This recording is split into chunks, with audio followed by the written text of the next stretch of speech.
Like Jay said, one thing is for sure, we're gonna hear a lot of information and see a lot of things that are gonna surprise us or not surprise Yeah, I us. think this. Yeah, this is just a big. We're just in the beginning stages. So you can imagine it's gonna take some time, but I'm not sure what comes from this. Um, it's still like it's insane. Right. For some shit that we never thought would happen, we thought that old man was gonna go off into the sunset gracefully.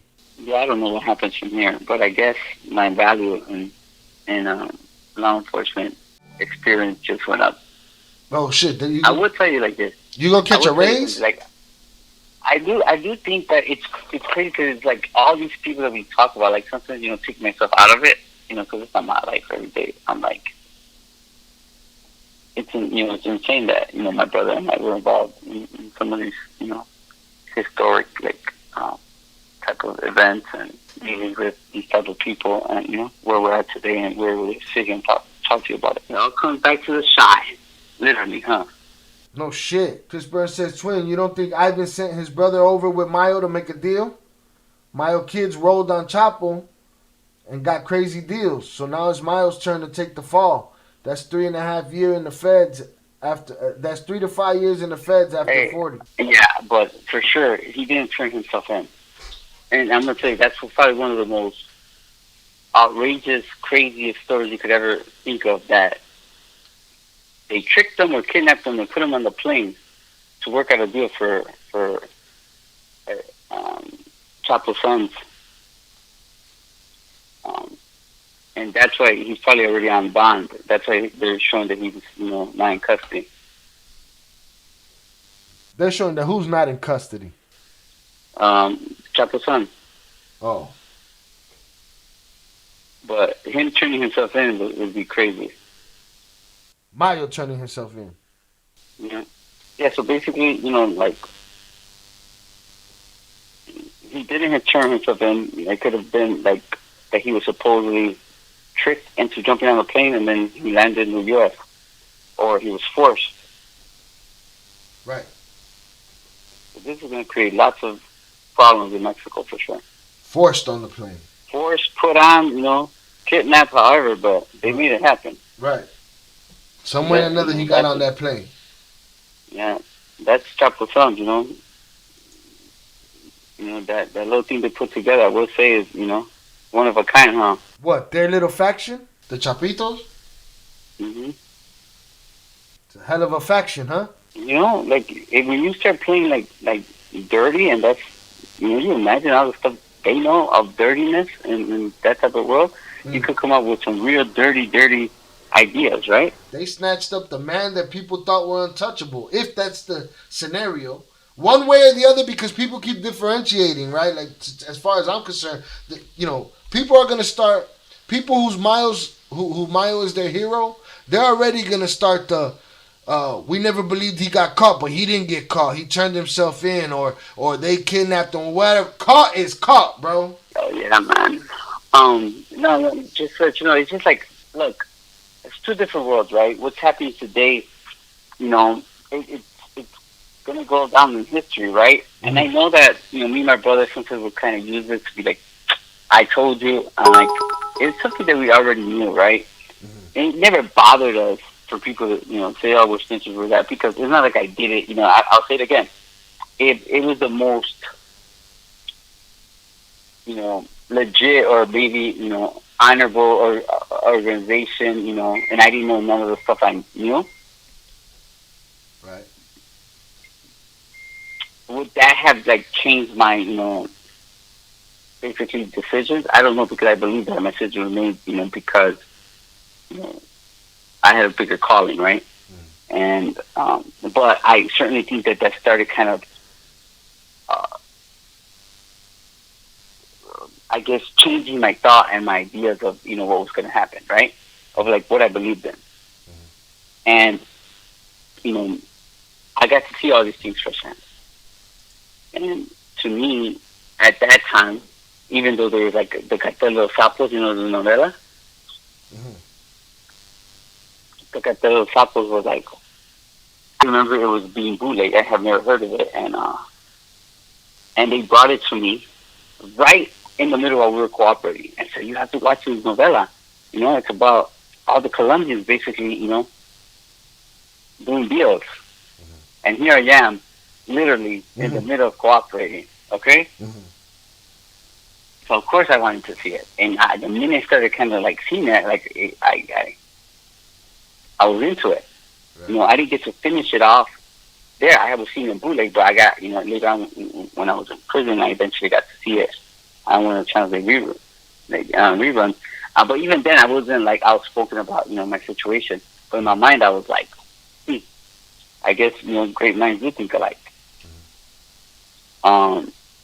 And, you know, later on, you know, it's something like, where, you know, you heard the story of Oakland Leaks, or no, the Oakland Leaks say that, or I think in the interview that he gave to Omar Chaparro that they published, that he said that he got the idea from, or they got the idea from seeing El Cartel Los Sapos. And when he said that, I thought that's what he thinks, but I feel like Chapo and his father and everyone else got the idea from me and my brother. You know?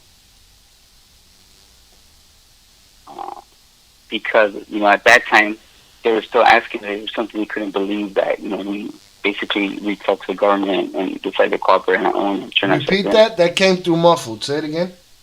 At that time, they still couldn't believe, you know, that we had reached out to the government on our own and decided to cooperate. You get me? At that time, it was still, like, in the beginning, it was still unbelievable to them, you know?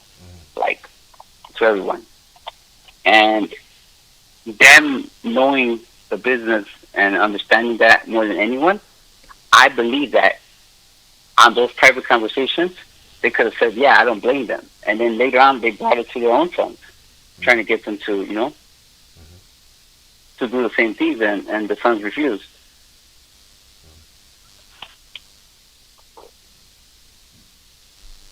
But I guess we're just ahead of our time, as we always been, right? Do you think the truth will come to light soon on exactly what happened, or are we always going to be tomorrow? By tomorrow, by, like, you know, in the next few days, because can you imagine the havoc that's already gonna happen right now in Culiacan? Dude, they're probably plotting right now how they're gonna try to get back, and I believe that everyone's, you know, on the table basically. There's no one off the table, and of the things that could happen. Street fallout, political fallout, cartel fallout, all kind of different fallout. I just feel like I said in the beginning, if he turned himself in, it would have been just because he's dying. And he's like, okay, I'll let you have me for the last, you know, couple weeks of my life in exchange for something. So my brother, like, gang, we don't even know if his son could already be in the U.S. and no one knows about it, right? That's a good, you know, different perspective, different point of view. That could happen, but we've heard 1,000 different theories in the chat already. You know what I'm saying? In just the 2.5 hours that we've been here, we're gonna keep hearing that until the facts come out. And even then, even still, with all the facts, people are gonna choose what they choose. You know, just what it is. Somebody said, "Oh, Metro told them it's either get on the plane or you're gonna die." I'm glad that they don't pay them people to think. Jay, what do you think is gonna happen with the rest of the Chapitos who declined the deal? Will they fight Maldito Flaco, or get close? Anthony, we're talking about the biggest betrayal of one of the biggest drug lords in the history of drug lords. There is no getting closer. This basically sets them even farther apart than they have ever been. All right, like there's no returning after this. Like, that's it. The fact I just feel like they have that prize where I really think that all the Chapitos could probably got 10, 15 years, or less for someone like Mayo. The problem is that they don't want to go to prison. It's scary to them. So,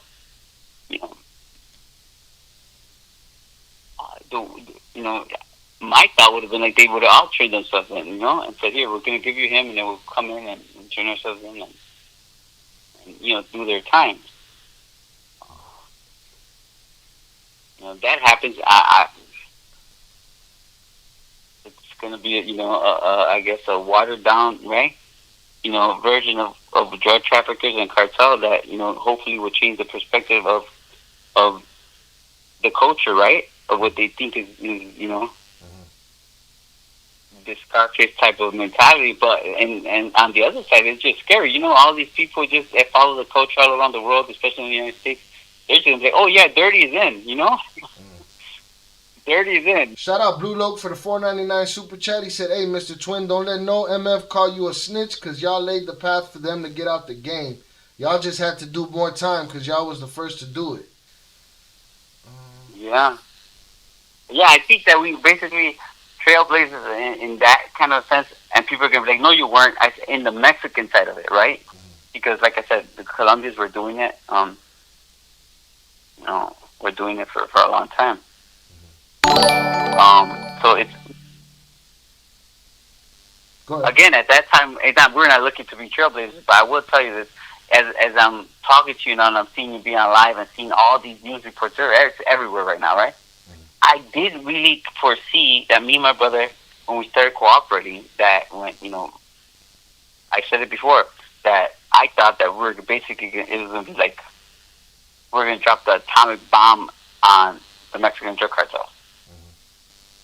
For real, because I was not planning to wear wires and testify in court. I was like thinking that I was going to give them their locations and they were going to go arrest the 3 biggest drug lords in the world. And one of them that people never talked about is Arturo Beltran Leiva, who was by far one of the most wealthiest drug lords there was, and people don't know who he is. But that was my that was me and my brother's actual thought. Like, we're gonna give him something that and again, it didn't turn out that way for whatever reasons, but that was our thought, right? So there's this book. I think I'm gonna look for it. I'm not sure if it's out already, but Anabel Hernandez actually did it, and here we are talking about another drug lord. But I want you to check it out. Let's see if it's actually like an audible, if it's in English or something. I want to see what she has to say. But the book is about Arturo Beltran Leiva, and she basically wrote a book about an interview because she interviewed this mistress of his. Crazy story. She was married, and I guess her husband knew that she was his mistress, and she's says a lot of stories and anecdotes basically of stuff that I actually was involved with at one time, and other sides of certain events that I was actually participating in. And it's just a reminder, like I was listening to it and I was like, oh my God, like it kind of brings me back to some of the stuff that we don't talk about because, for many years it's been Chapo. Like, I'll make it clear, like I didn't name the podcast Surviving Chapo, right? You know how that works, right? Mm-hmm. Our wives didn't name the book Cartel Wife, meaning it was a boat and they brought it to attention, and it's about selling entertainment, right? Everyone knows us as like, the twins would cooperate against Chapo, but if you look at the indictment, I've seen that you put up a couple of those old videos about the grand jury statements. Chapo we moved less of Chapo's drugs than actual Mayo's drugs. Fox is saying Chapo's son made a deal and took Mayo as collateral. They both will be out in less than 10 with new names. That sounds like an opinion at the end, right? Yeah. Probably less. I would say something for him. Like, I mean, one of these days, I don't know, for the greater good of the country, I might, put myself out there as a consultant, so, for people who are going to cooperate. But for someone like him, I mean, man, like that, like to do what they did, I mean, man, I think, even, just understanding all the stuff they did, maybe 5 years would have been, a good deal for them.